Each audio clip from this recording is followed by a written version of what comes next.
All right, Kevin, back with you for another episode of the Million Dollar Relationships Podcast.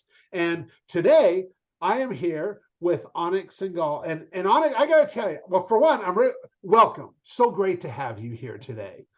And Thank you. The honor is all mine. I'm so glad to be here. Thank you. And I'll tell you, I know you and I were talking a little bit before we hit the record button, and on so many amazing things have come in the last year and a half as a result of hosting this podcast. This has been hands down the most rewarding thing I've done in my 27-year entrepreneurial career, and I've got to reconnect or connect. I've definitely got to reconnect with a lot of entrepreneurs, but I've also got to connect with a lot of entrepreneurs that I didn't know personally, that I've followed from afar, or that have been heroes, or just people I've looked up to for a long time. And of course, you definitely fit into that category. You're somebody that we had never personally met before, and I need to give a shout out to Greg Pauls, because Greg and I have been friends for a while. I interviewed him for the show, and he's like, Kevin, you need to interview Anik for your show.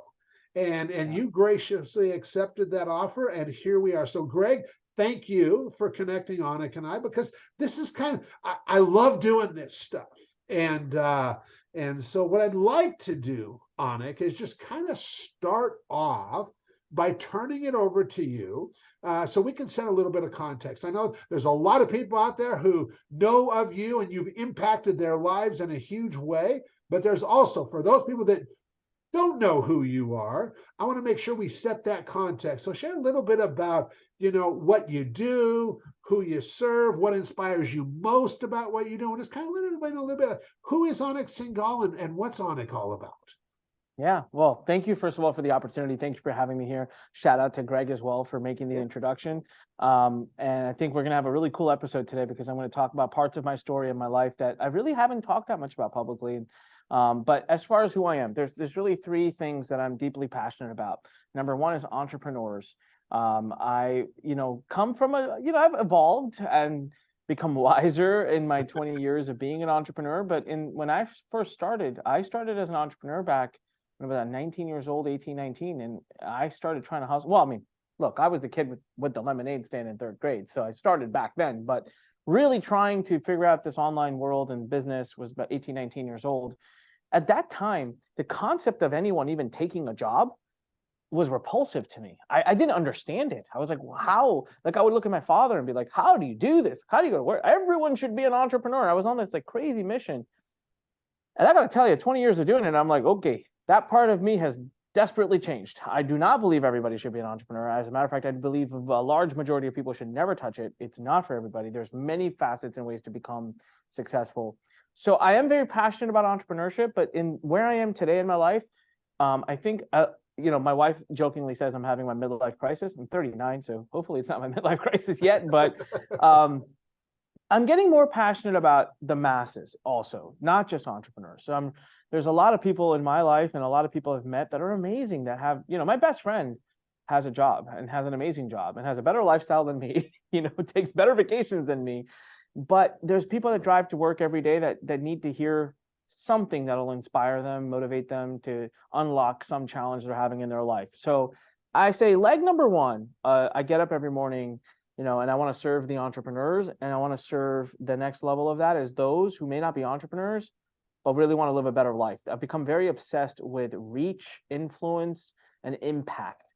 And I don't just say that as kind of a thing to say to make myself sound. It really, really, truly, to my heart, it's become about how many people can I touch? And I'll tell you why that's so important, because it leads into the second thing that I'm really become obsessed about. And that is when I die, whenever that is, unfortunately, I will die one day. I know that. And whenever that is, I want to know, this is so important to me, beyond, of course, having been an amazing husband, an amazing father, an amazing leader, an amazing son, an amazing uncle. I want to know that I impacted the world. I have to know that I'm dying knowing that the world is a better place, is a different place because I existed. But here's the interesting thing, Kevin. I don't care if the world knows it. I just want to know that I helped. I'm not Steve Jobs. I'm not going to invent the next iPhone. All right. I'm not going to invent ChatGPT. I'm not going to do these things. That's not who I am.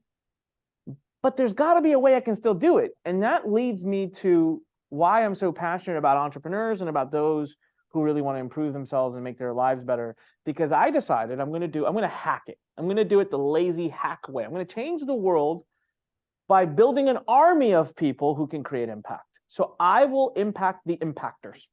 Okay. I will impact and help and train and support and guide the entrepreneurs who are teaching, who are teachers, who are out there promoting information and who are out there taking their trade and making the rest of the world a better place. I will make the world a better place because I will take those who want to become better people and help them become better people, help them achieve and attain their goals, which will make them into better parents, better siblings, better children.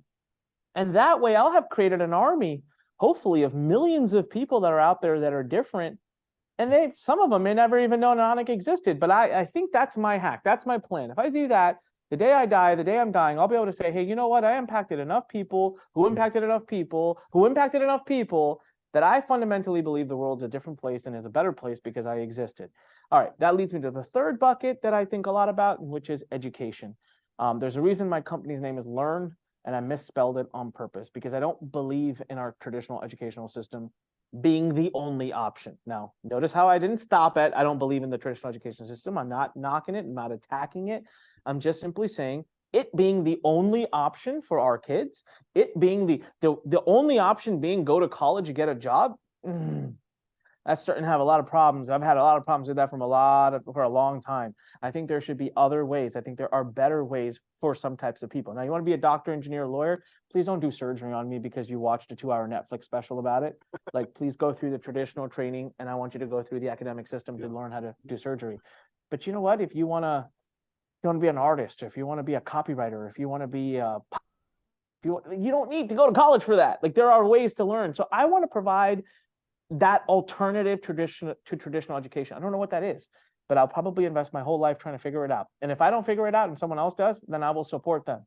So those are the three things: helping those who want to make themselves better in whatever the way that facet is, changing the world by helping enough of those who want to make themselves better. And then the third thing being adding an alternative option to education in the world before I go. And that's those are the things. Those are the three things I think the most about throughout the day. I mean, beyond that, it's family, God, and I don't know, the next TV show I want to watch. But about 80% of my head's already focused on those three goals. Wow. That's powerful. And I love what the comment you made about impacting the impactors. And you don't care if the world knows that you made an impact, you'll know. And man, so much of that just resonated with me personally, Anik. I can see why Greg was like, Kev, you got to interview Anik for the podcast. And so, okay. So now that we've got a little bit of context set here, now I'm really interested to, I'm going to reiterate the question for the benefit of the listener. So, have you ever been introduced to a person that completely changed the course of your life or your business, so much so that much of what you have today would not be possible if not for this person? And Anik, I know you and I were talking before the recording, and what you said, no surprise, because you know what? There's been so many people in your life that you could talk about and stuff and that have had an impact, but you were like, Kevin, somebody is coming up for me, and I am just really excited to hear your story and your experience around this topic, and just give you the opportunity to honor whoever's on your heart right now and what came up for you during that. Yeah, no, absolutely. Thank you very much. First of all, when I was booked for this podcast, you sent me that question, and I sat back and I smirked and I laughed and I thought, wow, first of all, what a great question. What a great way to set yourself apart from all your other hosts. But secondly, I had the perfect answer. Now, before I start, I have to say that by me highlighting this person is in no way discrediting all of the other people that have been a massive impact in my life. So I'm going to give a shout out to at least 5 that I just want to say, hey, you are a daily driver and a daily impactor of my life. And that would be God, my father, my mother, my wife, and my daughter. So although I may not spend the rest of this episode speaking about you, you've impacted my life in ways and continue to impact my life in ways that I could never imagine. Now, for the fun part, which is the question you asked, there's a person in my life who I got introduced to who literally fundamentally changed everything about me, who I am, how I work, how I function, and the career that I have. I was in school to become a financial planner. Well, actually, so here's the whole story. So first I went to medical pre-med program because I don't know if you noticed, Indian, that's what we do. 35% of us go off and become doctors, ever go to a hospital. You're not going to offend any of us. We take great pride in it. We go become doctors. So that's what I was going to do because everyone in my family was becoming doctors. About 2 weeks into pre-med, with my freshman year of college, I realized, holy crap, I've made the biggest mistake of my life. I'm miserable. So it took me about 2 years to fess up to it, to own up to it. And my parents were incredibly supportive, loved them to death as I transitioned. Now, I was in a full scholarship, one-way ticket to Harvard Med School. I mean, I had my life made. I left all of that, and my dad now had to pay for my university, and I was going to go to business school where I was going to literally walk into the unknown, go from a completely fully known, made, set life, completely unknown, nothing, no idea, and they still said, do what you got to do. It's your life. We got your back. Wow. So I go into college. I'm going to College Park for business school. Third year, I start my first classes in finance. Why did I do finance? Well, while I was in college, the first couple of years, I took on a contract position as a financial planner. Super random. Fell into this by mistake. And I started doing some financial planning at a very young age. I had $16 million under management. I'm going to be honest with you. I did not have $1,600 in my own bank account, but I had $16 million under management for other people. Thank God I wasn't the actual money manager. So I was really just the guy that brings the business in. We had professionals doing the money management. I loved it. I was enjoying myself. So I assumed that meant that I love financial planning and that I love financial stuff, investing.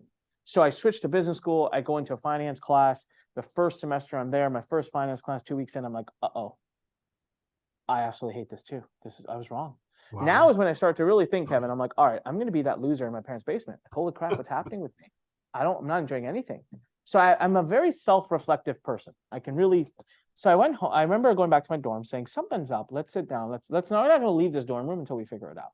Self-reflect, I talk about things, I think about things, I meditate on things. And I realized something very interesting. The reason I was unhappy in everything I was studying was because I was tired of studying. I was ready to do.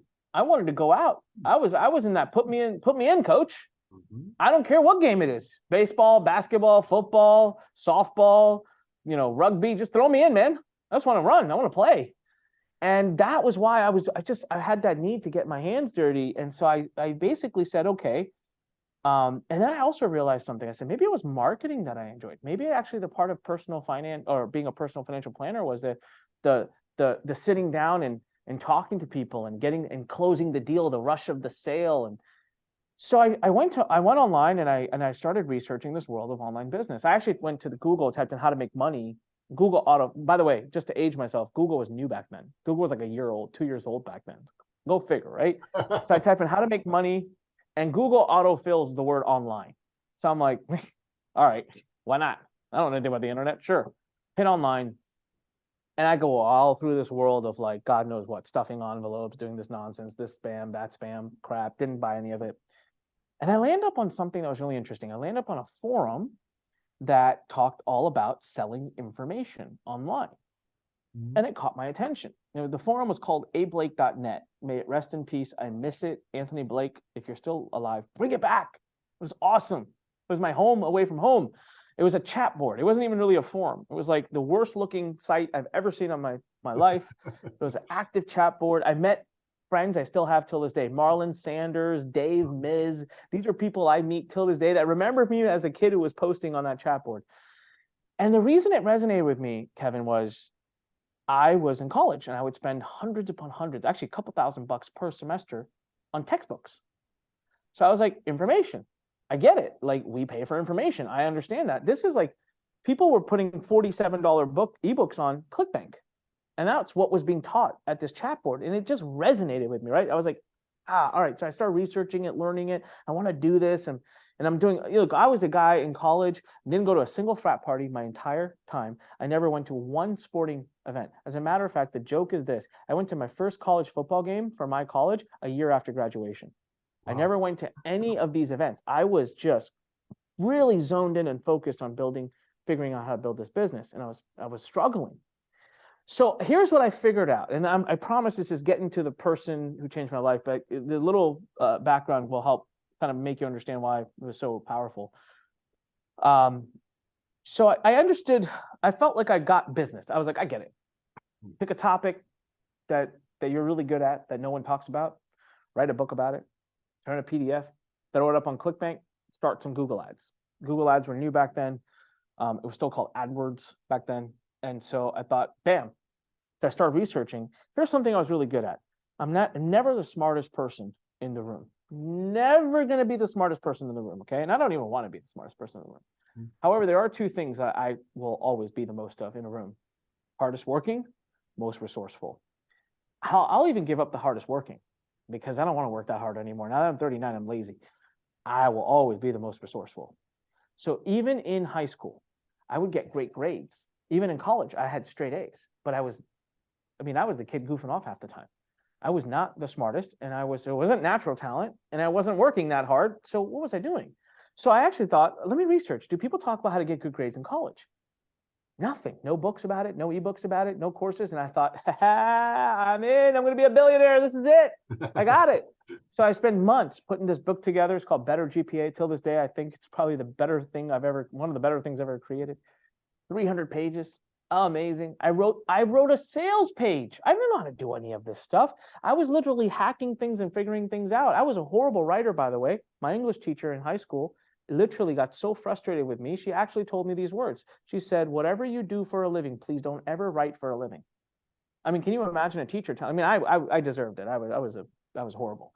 So here I am doing all the specific things that are needed. The day comes, 7 months it took to put this together. I'm like getting ready to go to class. I'm going to turn those ads on. I'm like, yeah, I'm going to quit school like next week. This is going to be awesome. I'm going to make so much money. Nothing. Can't convert. I'm getting traffic, but can't convert. I can't tell you how deflated I was. I was basically ready to quit. 100%. I was like, it's fake. It's a lie. This whole chat board, every human on this chat board is a bot that was created. This chat board was created by a guy named Anthony Blake specifically to target me, and everything on here is a lie. They're all bots here to trick me. I quit. This doesn't work. I was so down, so depressed. A couple of weeks in, I had to explain to my dad why there was $400 or $500 charged to his credit card from this Google AdWords, and I had nothing to show for it.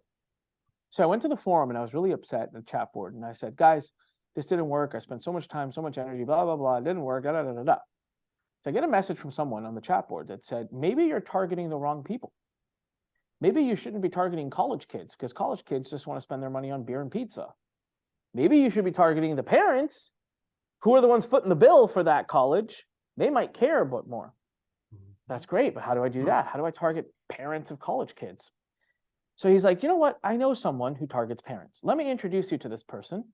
And maybe they can promote your book for you. Maybe they'll send an email to their list for you, and at least you'll get some sales, and maybe it'll give you some hope. All right, whatever. Sends an introduction. And the introduction is like, hey, this is someone I know. Someone meets someone. He's got a book. It targets parents. I think you guys should do business together. So this person replies to me.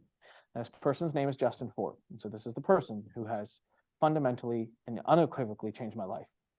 Justin Ford replies to the email very, very soon and bursts all my bubbles and destroyed all my dreams and says, sorry, kid. I cater to the parents of toddlers. I can't help you. And I thought, that was the last it. That was it. That was my chance. This product is dead. Everything's dead. I was going to quit. I just didn't have it in me. I was like, at the same time, my financial planning side, that business was actually going pretty well.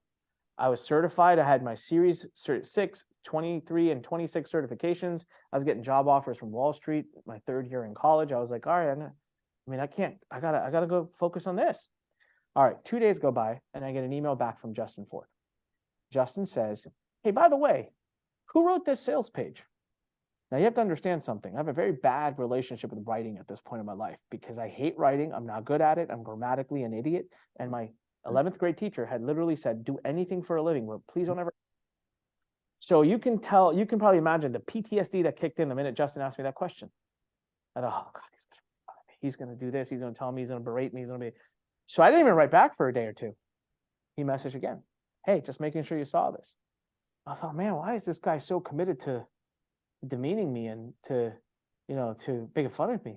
So I replied respectfully. I said, hey, actually I wrote it. I know it's not very good, but it was a first cut and doesn't matter now anyways. The product's not selling. I quit.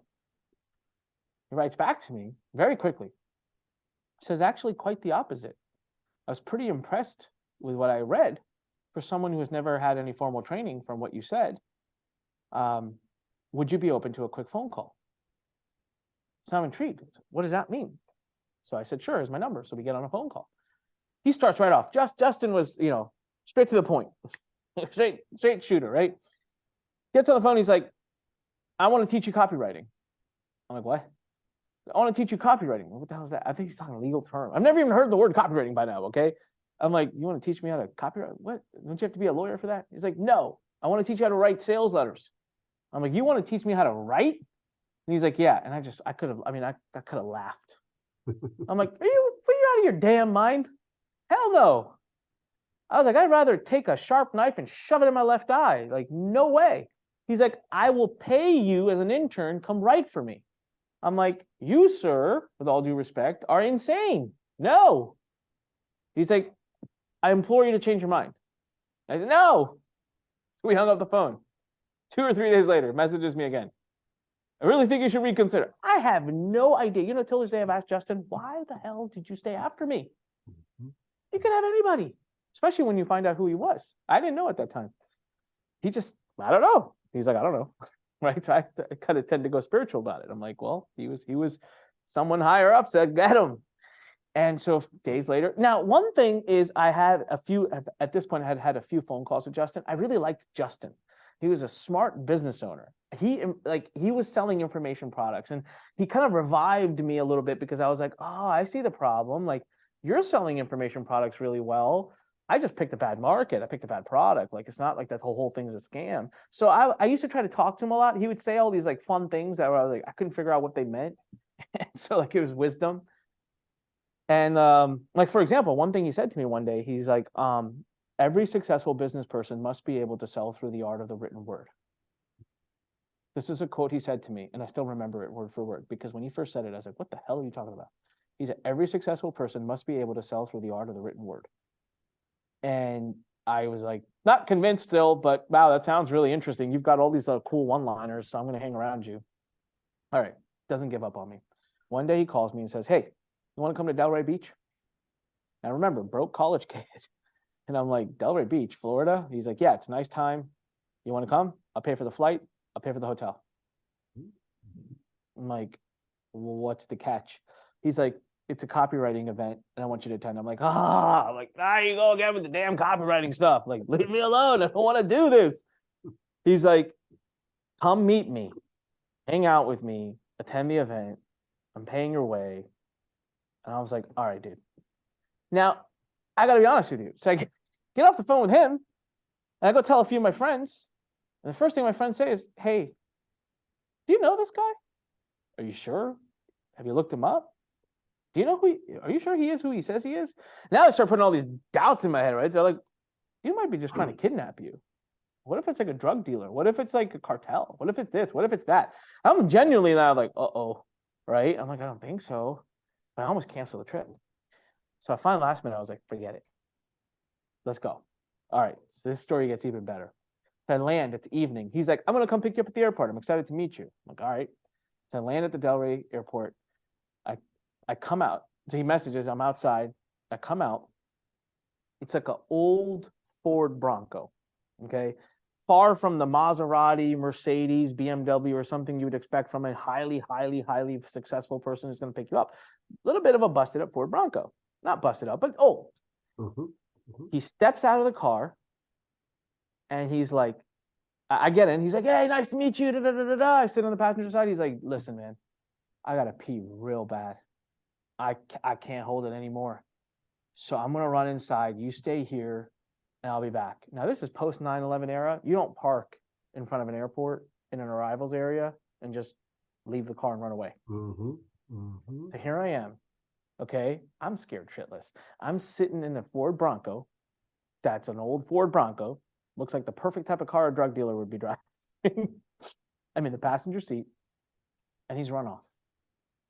I was like, any minute now, someone's going to get into that driver's seat, and I'm done. I was literally like, all right, Anik, it was a good run. You tried. This is what you get. Cop pulls up behind. Boop, boop. Comes around the front. You need to move the car. I'm like, sir, I can't. It's not my car. He just went into his bathroom. They're like, you move the car. You have 30 seconds, or the tow truck's right there. We're going to tow the car.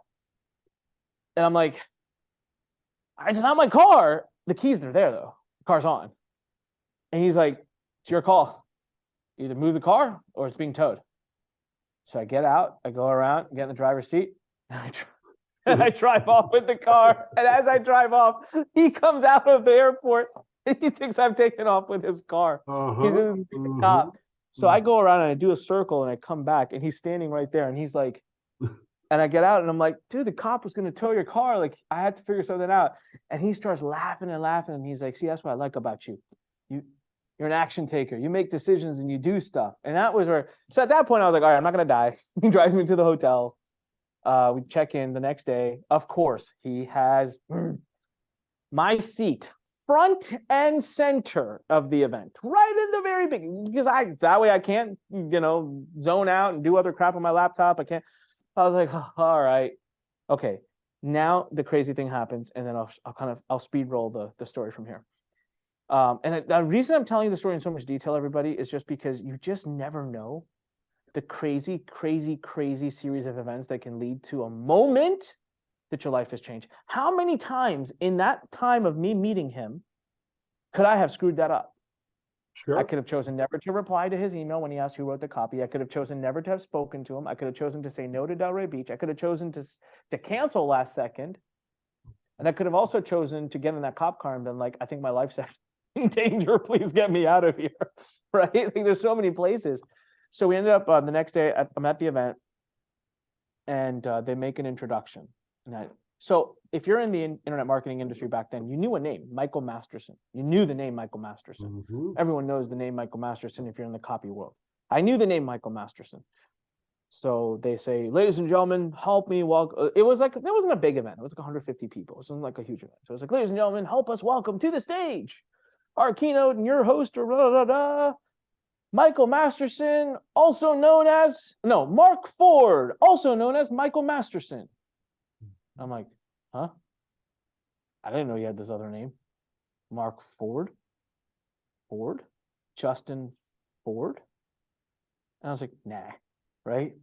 Then we break for lunch, go to the back, and I actually was fascinated because here's what I thought when I walked into a copywriting event that I would see. I thought I would literally see a bunch of people with those like one spec glasses, like sipping a long like champagne glass with their pinky sticking out and, discussing politics and theoretical and philosophical points. Man, there were bikers there, tatted up, like crazy looking dudes, big beards. It was like a wacko group. It was the most diverse group of people I'd ever seen. I was fascinated. I'm like, what is going on in this room? Lunch, and I was really, really enjoying what I was learning. So lunchtime comes, I go to the back and I'm like, Justin, he's like, hey, what'd you think? I'm like, thank you for bringing me here. Like, I'm learning a lot. I'm really, thank you. That's all I could say. I said, hey, I got to ask, stupid question. Michael Masterson's real name is Mark Ford. I didn't know that. Your name is Justin Ford. You guys related? And he goes, yeah, it's my big brother. And that moment, my life changed. And I realized, holy shit, arguably the best copywriter in the world, the brother of the arguably best copywriter in the world, has been insisting to make me his mentor and to pay me to be his mentor for months now. And I have been saying no. Who the hell do I think I am? And that very moment, I remember, and I don't know if Justin will remember, at lunch, that was day one, at lunch, I looked at Justin in the eyes and I said, I'm sorry, Sensei. I'll do whatever you say. Mhm. Mhm. And that began our journey and our friendship. He taught me copy. He was patient with me. He was an amazing person. He opened me up to the industry, and he gave me a skill that till this day. I mean, I can honestly get emotional talking about it because he gave me a skill. I don't know why he was so vested in me. And I've asked him, by the way, since I've met him a few times since, and I've asked him, "Did you do this with anyone else?" And he's like, "Nope." Can't figure out why he was so vested in me. And we worked together for a couple of years, and then I started to kill it. And one day he just said, he's like, "Kid, I cut the line. Let's go swim, do your thing." He moved on to become more into, he stopped doing information marketing, went more into real estate stuff, and kind of journeyed off into his, it was like kind of watching my mentor journey off into the sunset. We connect now once a year, once every couple of years. Hi, hello. But I always try to tell his story whenever I'm teaching copywriting, because fundamentally and completely changed my life. Everything about me today is because I know how to write copy, and that came from him. And I should not. I was a horrible writer. I've written two best-selling books now. Yeah. I mean, I'm a writer by trade, Yeah. right? And that's all on him. That's all credit to him. So my testament to Justin Ford, for God knows why he took a chance on me. But to the rest of you listening, how does this apply to you? Man, I don't know. There's something knocking on your door right now. Someone needs to hear it. I feel like someone needs to hear it. There's someone or some opportunity knocking on your door, and you're just being a little bit of a, you know, pain in the ass, and you're saying no to it. But just remember, it only takes one yes versus one no. Three-letter answer that can fundamentally change your life forever. Yeah. Yeah. Wow. What an amazing story, Anik. So now, I mean, you know, like you mentioned before, there are so many people that you've had in your life that have had an impact on you. And today we focused on this one relationship. And I just take one little step further. What, because I really appreciate what you shared about I don't care if the world knows that I made an impact, but I will know. And if you look at this one relationship, out of all the relationships you have in your life, but this one relationship with you and Justin, I can only imagine how many lives have been impacted because you and Justin met. But if you think about just one thing that happened that was just that where you knew, yep, because of my relationship with Justin, this happened, and I know this impact happened.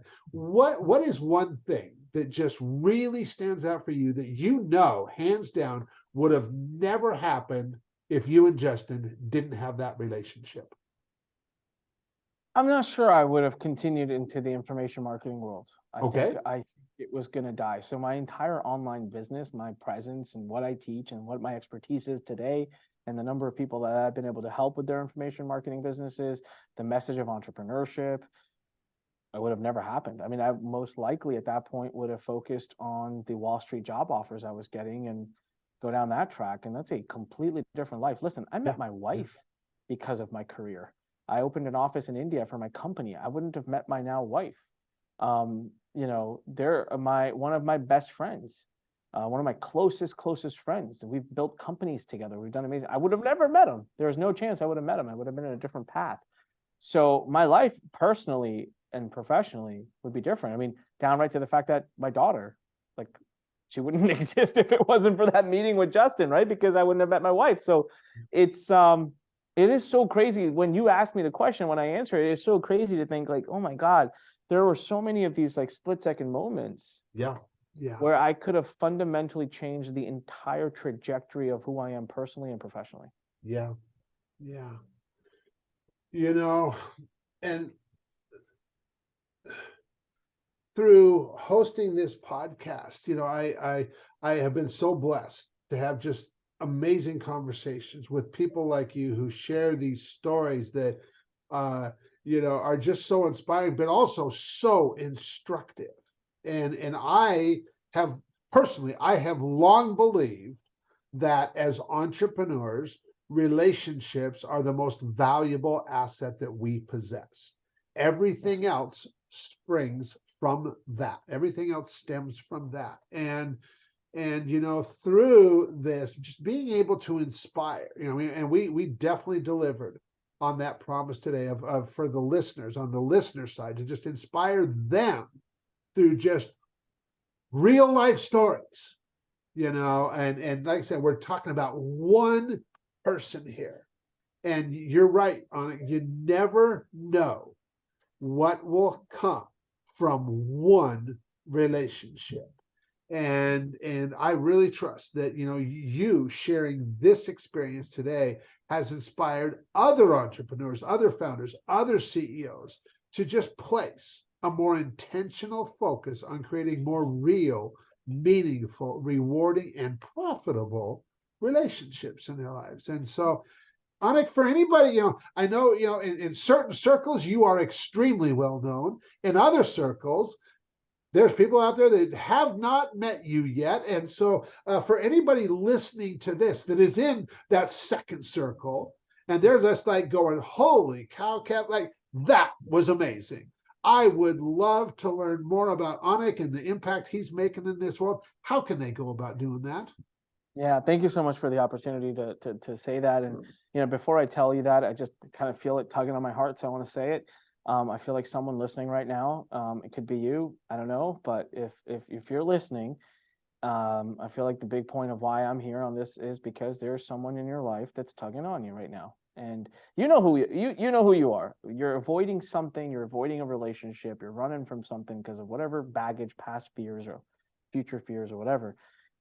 Just want to inspire you today to possibly reach out and just put that hand out there and give it a go and give it a shot, because you just don't know. It just takes one, right? It just takes one moment. So live a little, come on, take a chance. And if I just spoke to you and if it shook you a little bit, then that was for you. That message was for you.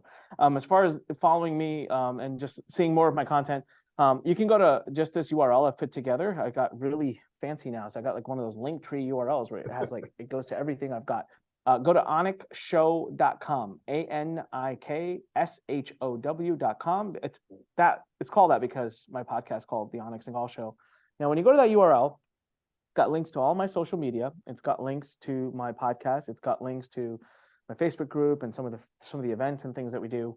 But I would tell you that the area, if you really want to get impacted by me and learn more from me, is to watch my YouTube channel, watch my podcast, and I put out shorts every single day across all the platforms, including TikTok. So just start clicking around on some of my social media. You'll see all this stuff out there. But yeah, anikshow.com, you'll get everything you need from me there. Awesome. Awesome. Well, Anik, I want to just let you know how much I appreciate you for coming on today, for having this conversation, for just sharing from your heart, and for just, you know, making that offer to people and extending that to them. So any last thing you'd like to share before we call it a wrap? No, sir, that's it. I just hope, I will wish everyone all the very best. I always like to say this at the end of every video I ever do, which is if life pushes you, stand straight, smile, and push it the heck back. Go make more relationships. I love the topic of this podcast. Kudos to you, Kevin, for bringing this message to light.